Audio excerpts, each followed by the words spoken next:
So guys, ito ang ating hapunan. Meron tayong scrambled egg, tofu square, tapos yung ginataang balinghoy. So, ang total lang na calories niyan ay nasa 500 plus calories, 'di ba? Napakadami na pero busog ka na.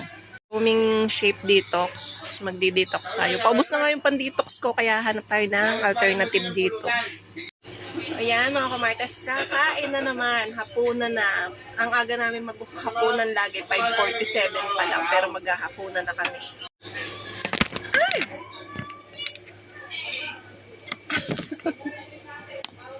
Tumaob na. So ayan, kain tayo. Hindi ako nakapasok mga kamartes, baka doon sa may school. So ayan, tapos ko yan.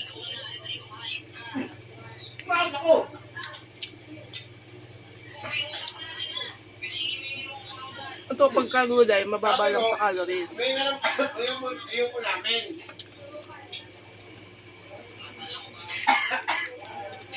Oh. Kaya mo dito, yung ulamin. Ang ingay ng asawa ko Wala ka kunting. Aso yung aso. Aso. Aso yung aso. Ha?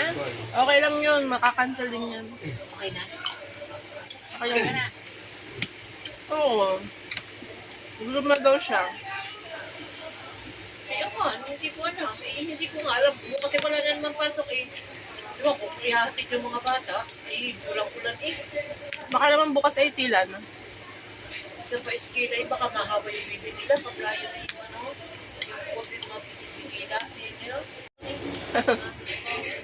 Huwag ka nang umorder ulit. Hindi na po yung dali. Nakita mo siya, tinibili niya yung nag-take mo. Kumuha daw si Darwin. Si Darwin. Biro niya 500 plus calories lang to pero busog ka na. Hindi nawawala ang kanin sa aking calorie deficit meal. Mas nabubusog kasi ako pag kanin. Iniwasan ko lang din yung mga soft drinks. Pwede kayo mag-soft drinks yung Coke Zero. Pero yung mga juice, palta nyo na lang ng chef o apple juice tsaka yung mga pan-detox para hindi kayo mag-crave sa matatamis. Nasa 3 weeks na pala ako nagka-calorie deficit. 2 weeks? My God. Dalawang kilo na rin yung mama sa akin.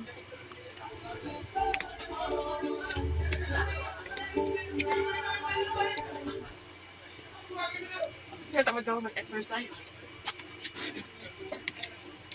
Malamig.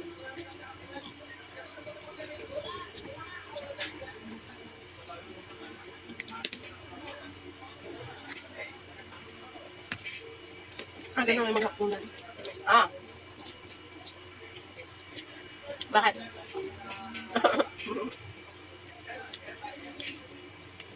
Tawag wala namang ibibigay.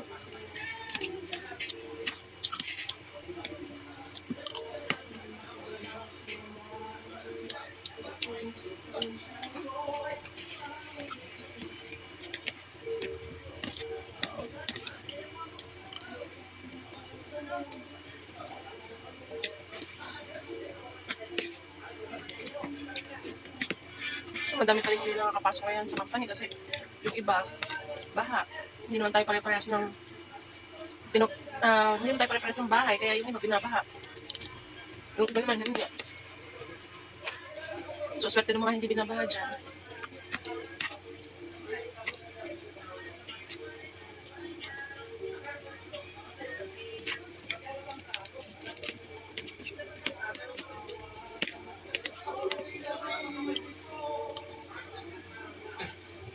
Ang bukas nila na. Ano hindi nakakapasok. Pamula nung Habado. Linggo, Lunes nakaliba ko. Merkules, naka-PL din ako. Merkules, walang pasok. So ngayon, PL ulit.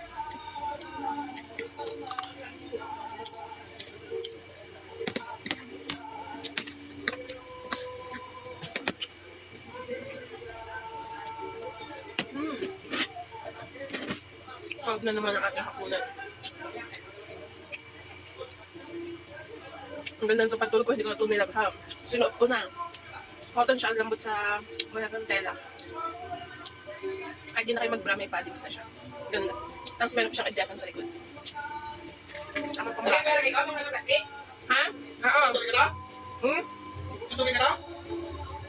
Sa freezer.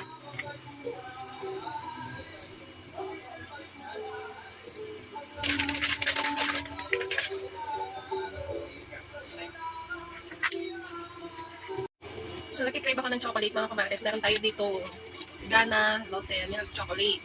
So, ang isang ganito ay nagtitimbang ng 50 grams, tapos 278 calories na siya. 778 calories pag naubos niyo yung isang ganito. Dahil ako ay may natitira pang 138 calories, titimbangin natin. Siguro kain tayo ng ano, kahit mga 50 grams. Ay, hindi. Ang 50 grams na yung isang ganito 50 grams, di kahit mga 25 grams lang. Yan natin.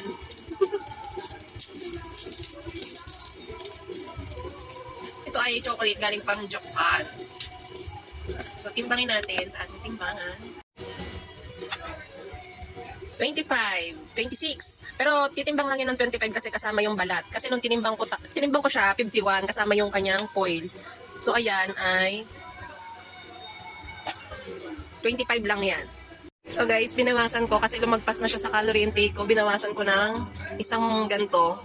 19 lang siya, pumapatak lang ng 100 calories. Bali, meron pa akong tirang 38 calories. Hindi na natin gagalawin yan. Ito, ibibigay ko sa anak ko. Yung kalahati, yun na din.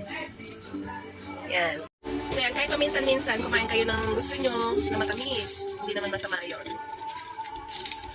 Kain tayo.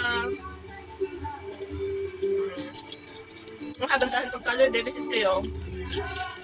Kahit chocolate, makakain kayo. Maganda din yung mga dark chocolate. Mababa yung sa calories.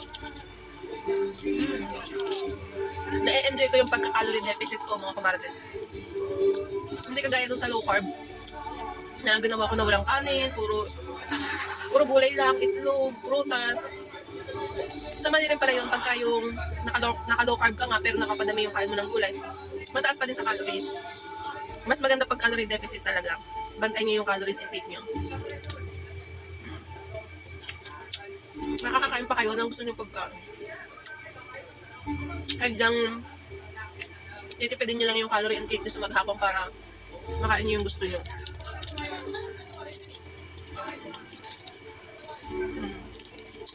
Isang araw pa ako nag-crave ng chocolate. Kaya naisip ko baka mataas sa calories. Tinignan ko siya sa packaging. 278, pwede naman kumain, di ka kakalati lang. Kasi pag pinigilan nyo kumain ng gusto nyo, tapos naka-calorie deficit kayo, walang mangyayari, madadapa lang kayo. Yung iba, sa umpisa lang diet kasi nga, hindi nila mapigilan kumain. Kasi nga, pinipigilan nila yung mga gusto nilang kainin. Ang ending, napaparami yung kain nila. Pwede naman kayo kumain in moderate lang. Matikman nyo lang yung gusto nyo. Diba? Ito yung kinain ko, imbis na stick ko. Kasi yung stick ko nasa 80 calories ang isang stick. Pag chocolate na lang ako. Cold.